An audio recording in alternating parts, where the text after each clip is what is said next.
Sri Sunil Devdhar was born in 1965 in a middle-class Maharashtrian family in Pune.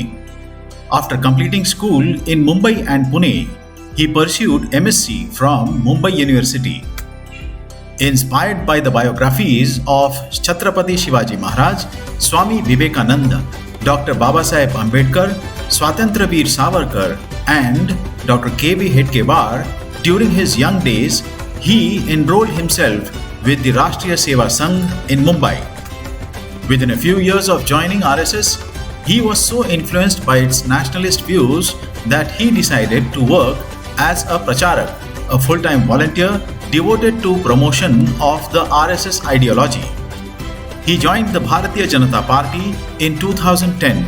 It was in the 2014 Lok Sabha elections he got the golden opportunity to serve the party and the nation. He was given the responsibility of the Varanasi Lok Sabha constituency, from where the party's prime ministerial candidate Shri Narendra Modi was contesting.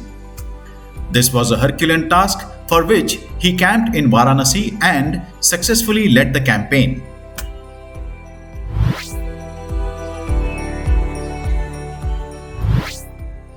सम्मानीय राज्यपाल महोदय doctor Vishwanath Karad जी, Rahul ji, Swati ji, doctor Chitnis जी, पांडे जी और इस सभागार में उपस्थित सभी मेरे प्यारे बहनों और भाइयों,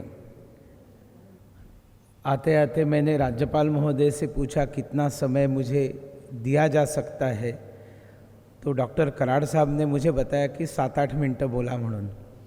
मेरे परिचय में बताया गया कि मैं एक शिक्षक हूँ और जब तक घंटा बजती नहीं तब तक रुकने की मुझे आदत नहीं है, आप लोगों को भी नहीं है।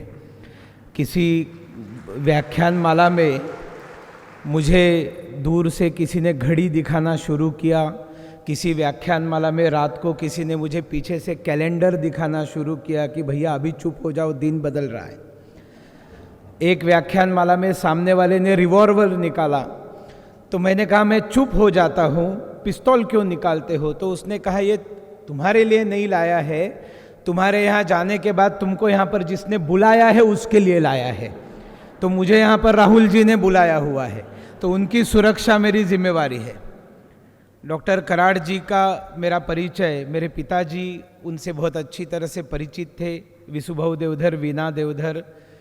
मंगेश मस्कर नाम का एक बच्चा जब बहुत प्रसिद्ध हुआ और 12th में वो अच्छे उतने मार्क्स नहीं पा सका कि एडमिशन उसको सरकारी माध्यम से मिलती, तब पिताजी की चिट्ठी लेकर मैं डॉक्टर कराड़ साहब के पास आया तो उन्होंने 2 मिनिट नहीं लगाए ये बताने के लिए की मंगेश तुझा सगळा शिक्षणाचा खर्च मी करीन, तू माझ्या इकडे शिकशील आणि आज तो विदेशामध्ये वेल सेटल्ड आहे, देशाचं काम करतो आहे।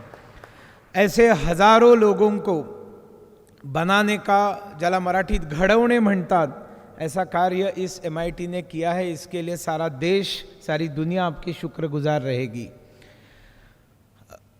यहाँ पर हम सब शिक्षक बैठे हुए हैं और शिक्षा देने का काम करते हैं। मराठी में आदरणीय राज्यपाल जी गलती से कहते हैं गुणवंत विद्यार्थ्यांचा सत्कार। एक्चुअली वो जो गुणवंत रहते हैं वो मार्क्सवंत रहते हैं, गुणवंत नहीं रहते हैं। ये मैं उस मार्क्स को रेफर नहीं कर रहा हूँ, मैं मार्क्स मतलब जो गुण मिलते हैं, हिंदी में हम कहते हैं, उसको रेफर कर रहा हूँ। असल में गुण कुछ अलग रहते हैं और हम गलती से मैकॉले ने जो शिक्षा पद्धति हमें दी, ऐसे कहा जाता है कि अंग्रेज़ों ने कारकुन बनाने के लिए, क्लर्क्स बनाने के लिए वो शिक्षा पद्धति इस देश को दी। ये गलत है। ब्राउन इंग्लिशमैन बनाने के साथ साथ इस देश की वैल्यू सिस्टम को पूरी तरह से तहस नहस करके, क्योंकि मैकॉले और अंग्रेज जानते थे कि इस देश पर अगर लंबा राज्य करना है, हुकूमत कायम करनी है, तो इस देश के अंदर की देशभक्ति खत्म होनी चाहिए, राष्ट्रवाद खत्म होना चाहिए, इस देश के वैल्यूज़ खत्म हो जाने चाहिए। एक दिशाहीन समाज रहे तो हम इसको निरंतर इस देश के ऊपर राज कर सकते थे। और बहुत बड़े पैमाने पर अंग्रेज इसमें सक्सेसफुल, यशस्वी हुए थे। और आज मैं फिर एक बार धन्यवाद राज्यपाल महोदय जी को देता हूं कि आप और हमारे बीच में ये अनावश्यक अंग्रेजी भाषा को कम से कम इस कार्यक्रम में दूर करने की आपने हमको अनुमति दी। ये एक अनावश्यक प्रेम है और वास्तविक में भावनाओं का कभी अनुवाद नहीं हो सकता है। मोहम्मद रफ़ी का सुंदर गाना राधिके तूने बंसरी चुराई क्या मेरे मन भाई, एक अंग्रेज ने बताया कि भैया ट्रांसलेट इनटू इंग्लिश, तो उसको ट्रांसलेट करके बताया एक इंग्लिश प्रोफेसर ने कि Radha you have stolen my flute. So अंग्रेज पूछता है what is the issue. So वो प्रोफेसर बताता है राधा नाम के एक लड़की ने कृष्णा नाम के एक लड़के की बंसरी चुराई, that is why Krishna sings Radha you have stolen my flute. वो अंग्रेज कहता है if Radha has stolen his flute then why he is singing song, he should go to police station and report. अब अनुवाद से आप भावनाओं को नहीं दे सकते। भारतीय भाषा में आपको ब्लैकमेल को कोई भी हिंदी, मराठी, तमिल, तेलुगु, कन्नड़ शब्द नहीं मिलेगा। ढूंढ के देखिए, अप्रैल फूल को नहीं मिलेगा। उनकी कंसेप्ट है, उनके पुरखों ने उनको सिखाया एक दिन जितना चाहे उतना मूर्ख बनाओ। हमारे पुरखों ने न कभी हमें ब्लैकमेल करना सिखाया, न कभी एक दिन क्या एक क्षण के लिए झूठ बोलना सिखाया। तो ब्लैकमेल, अप्रैल फूल को हमारी भाषा में शब्द हो कैसे सकता है।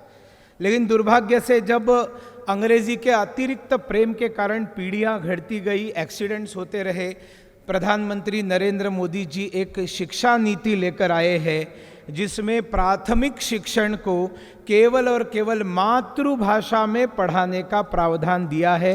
हमने हृदय से उनका धन्यवाद करना चाहिए। शिक्षा से चरित्रवान लोग बनते हैं। ये चरित्र राष्ट्रीय चरित्र होता है, व्यक्तिगत चरित्र होता है, दोनों चरित्रों की आवश्यकता रहती है। कराड़ साहब एक आखिरी उदाहरण बताकर समाप्त करूंगा। बोलने की बहुत कुछ इच्छा थी, लेकिन आशा करता हूं कि राहुल जी मुझे और एक कभी मौका देंगे और मैं ज़रूर कुछ बताऊंगा।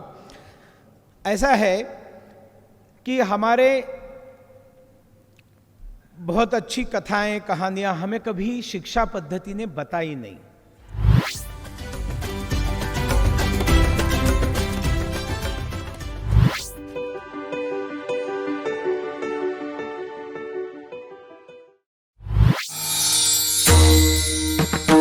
समस्त बंधू भगिनी आणि वारकरी भाविक भक्तांनो, तत्वज्ञ संत श्री ज्ञानेश्वर श्री तुकाराम महाराज यांच्या नावाने आणि विश्वधर्मी प्राध्यापक डॉक्टर विश्वनाथदास कराड यांच्या अथक प्रयत्नाने साकार झालेल्या या विश्वशांतीच्या घुमटातून भागवत वारकरी परंपरेचा हा ज्ञान विज्ञानाधिष्ठित अध्यात्मशास्त्राचा दिव्य संदेश संपूर्ण मानव जातीला सुख, समाधान आणि शांतीकडे घेऊन जाईल याचा आम्हाला विश्वास वाटतो। जगभरातील मान्यवरांनी गौरवलेला हा विश्व शांतीचा घुमट लवकरच जगातील एक आश्चर्य म्हणून ओळखला जाईल आणि भारताला विश्वगुरू म्हणून मान्यता प्राप्त करून देईल अशी आमची प्रांजळ भावना आहे।